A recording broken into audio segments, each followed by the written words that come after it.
Good morning! It's Saturday today and I normally don't go out for my walk or exercise during the weekends, but today I decided I needed to go because I skipped 2 days.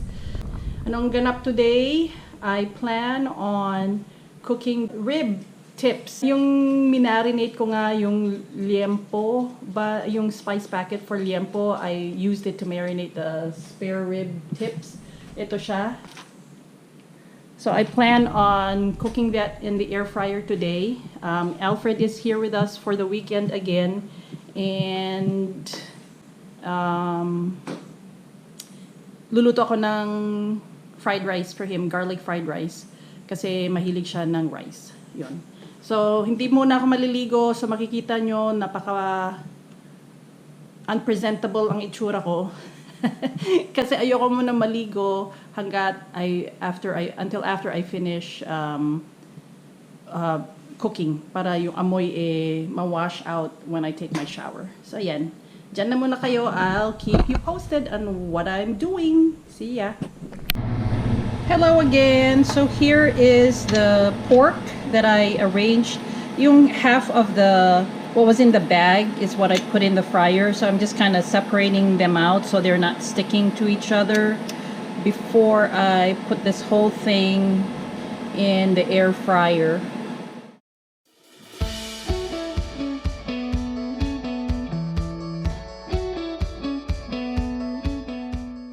Okay, so nag-beep na siya 10 minutes later, and this is the rib tips after 10 minutes at 370 degrees.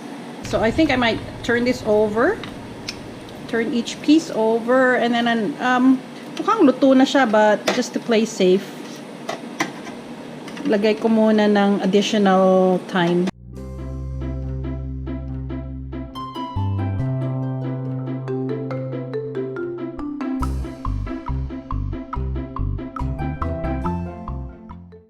And ang bango niya, guys. In the meantime, ito yung aking pan for my fried rice. I already sprayed it with non-stick spray. And my rice is over here. This is old rice that's been sitting in the fridge. I like cooking old, like more than 3 days old rice. So ito, gagawin ko. I'll just put garlic powder, maybe a little bit of black pepper at saka asin. Yan lang. So, check back again. Ito na siya, guys. So, yan siya. An additional 5 more minutes. And then, yan. I actually sliced into a piece just to test it out before I gave my verdict. Pero yan. And luto na siya.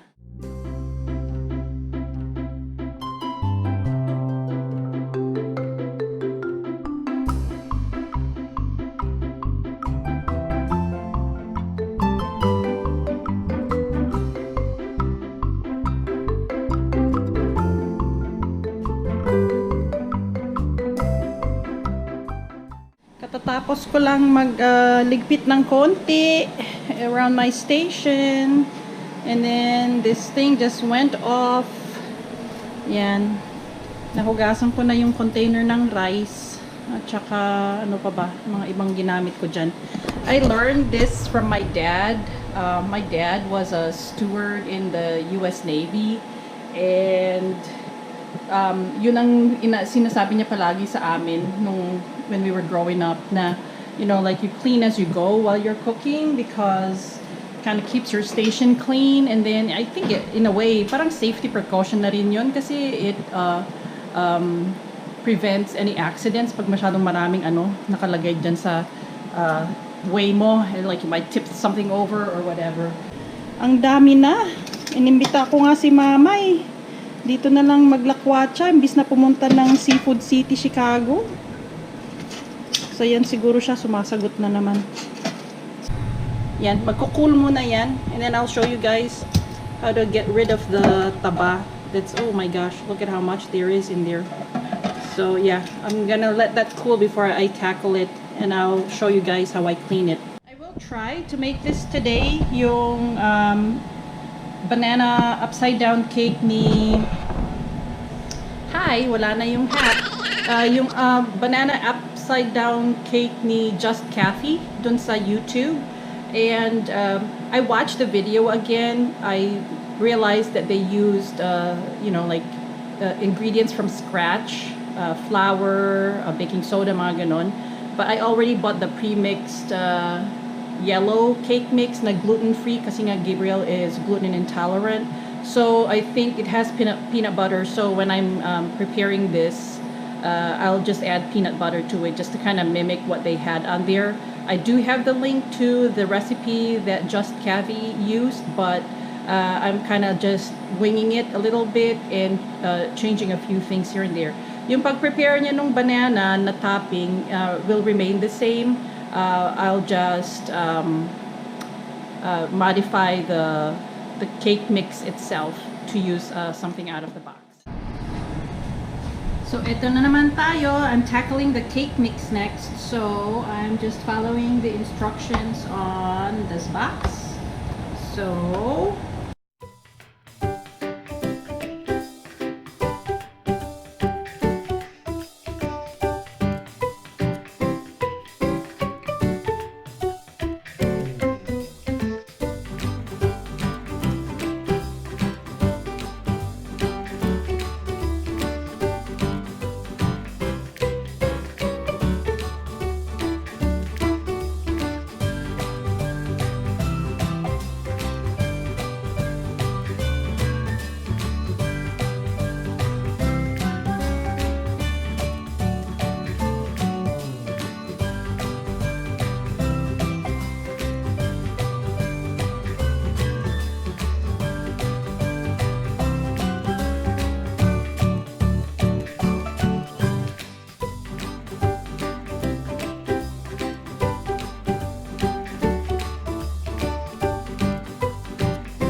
okay, so I'm using Gabriel's baby bowl.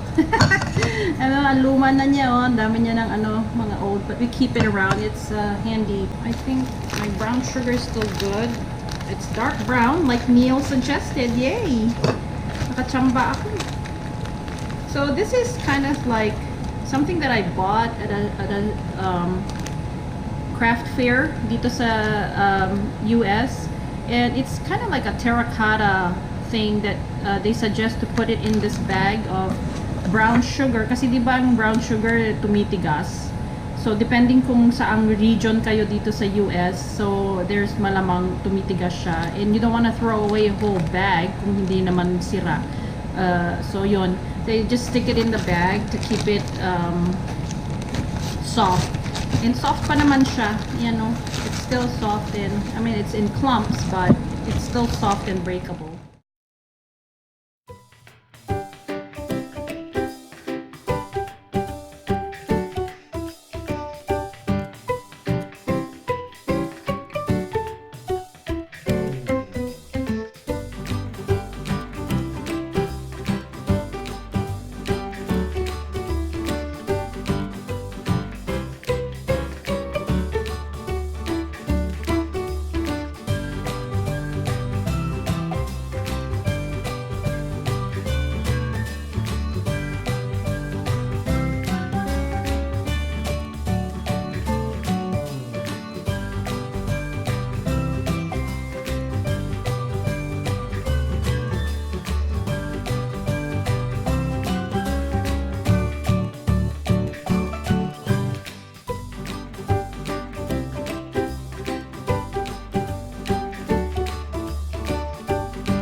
eto na guys. So, here is the pan that I cooked the spare rib tips in. Tingnan mo, there must be about like 1/4 cup na mantika dyan. So, what I do, I let the pan cool down. Hindi kasi ako nagsisave ng dali. Dito muna kayo.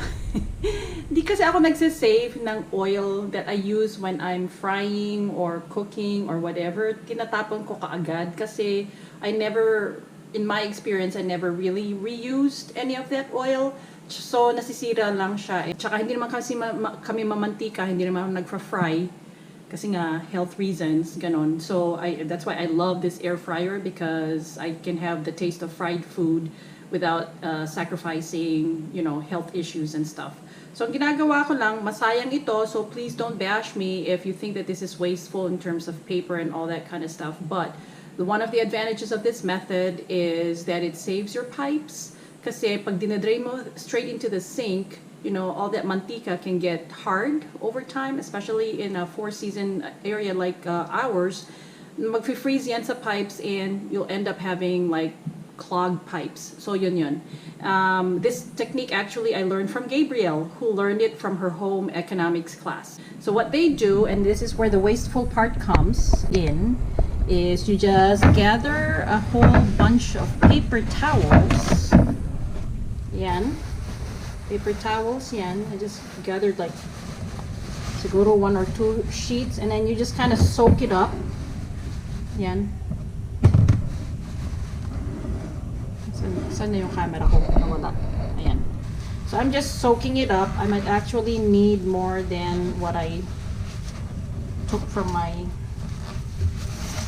Yan. So I just kind of like scoop up as much as I can. And that way, all this junk doesn't end up in your pipes. So yan siya. I think I can gather up a little more.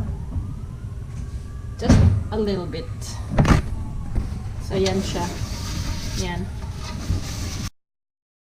Ayan. So I think I can start washing this. I like to soak yung yan.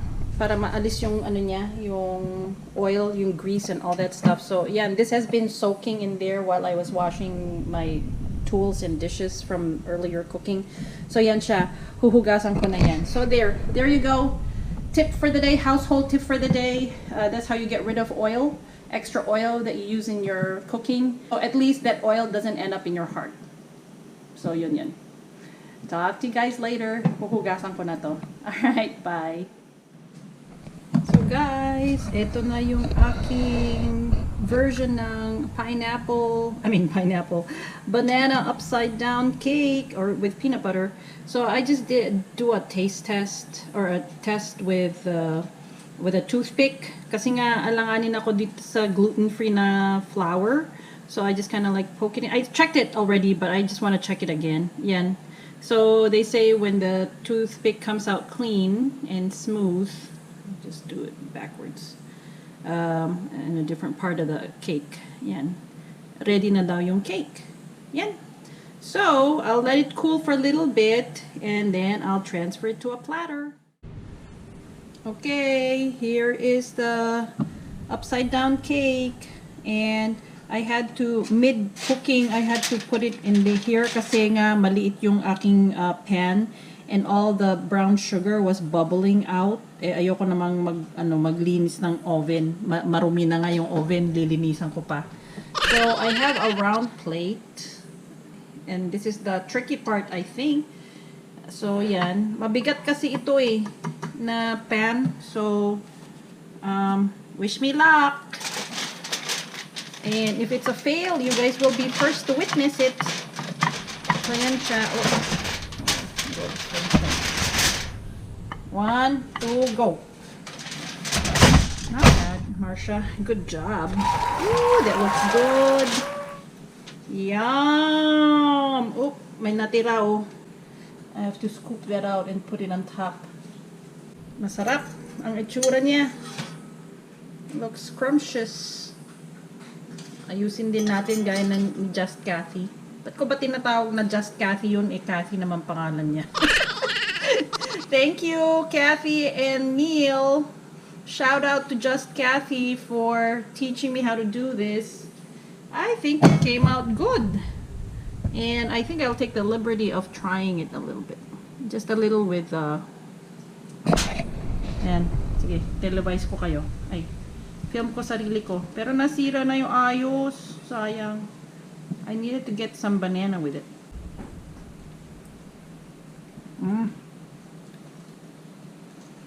It's really good. I like yung hint of peanut butter. It's not overpowering.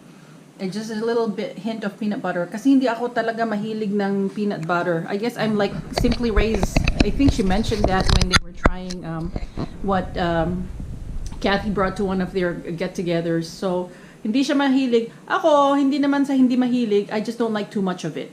So, yun. So, it's very good in that it's not very overpowering, the peanut butter taste. Next time, I think maybe I might want to try Nutella to go with it because I think Nutella and bananas go well together too. So maybe I'll try that. Ganon kasi ako sa recipe, minamodify ko kasi depending on what my family likes. So I think they'll both like this, Doug and Gabriel, and even Alfred. I mean, hindi mahilig ng sweets yung kapatid ko, but he eats sweets once in a while. So I think he'll like this too kasi because of the peanut butter, I think. So yan siya, success siya for success yung aking banana peanut butter upside down cake. Thank you again, Just Kathy and Neil. Are you taping me already? Yeah. Oh, so Gabriel's home from her outing, and I wanted her to leave those because those are kind of put like multiple styles or sizes. There we go. Yummy. I just want the small one. You just want a small piece, or you get a paper plate. Where's the small one? That one? Yeah. And then we'll switch camera, okay? So that's got some banana and then the thing. Okay, here. It's just like banana bread. Where's the peanut butter? You gotta wait for the peanut butter aftertaste. I don't taste it. You don't taste it? No. What? Because I tasted it right away. Well, you eat more peanut A butter little than bit. me, yeah. Maybe a little bit. I like the edge. Ah, the edge? It's Yeah, crunchy. I know. I wasn't sure about it because I don't like too much banana. But it's pretty good. Success, Neneng ko? Ah, good. Thank you very much. Thank you, thank you. You're gonna eat more? Not right now. Yeah, but later. yeah. Yeah, success. Empty Thank you plate. again. Just Kathy and Neil. Well, that's like, what do you think? I like it. That's why it's my second one. I know, but you still haven't answered my question. Well, I'm chewing. That's good. If I didn't like it, I wouldn't have had the second one. That's good. Where'd you make it? Air fryer. Oh, that's good. Spare rib tips. I just put the pork liempo spice packet. I think I can go with just my own spices, but I Yeah, bought the it's really good. I like packet. the flavor. Does it taste like a Filipino barbecue? Yeah, it does. That's probably why I don't. Yeah. I don't think it does. One more. Oh my god. Now you have to try my cake. Where's I want one like the one with the bones. Yeah, that's a good one. They all have bones, don't they? Huh? They all have a bone or no? Well, some do and some don't. I think it tastes better. Depends on the bone. part that I cut up. Good. So it's what is it called again? Banana peanut butter upside down cake. Gluten free. Oh yeah, the gluten-free version. Oh, I like it. Good. I know why you like it. It's the peanut butter banana. Exactly. See, I I like told that ya. It's good. Yay. I like the crunchiness. Success. I like the crunchiness on the sides. Alright, I'm ending this vlog today kasi naparami na ako ng na film. You guys be blessed and be grateful, and if you like this video, please subscribe or like it first and then subscribe to Prime Pinay. See you around. Bye.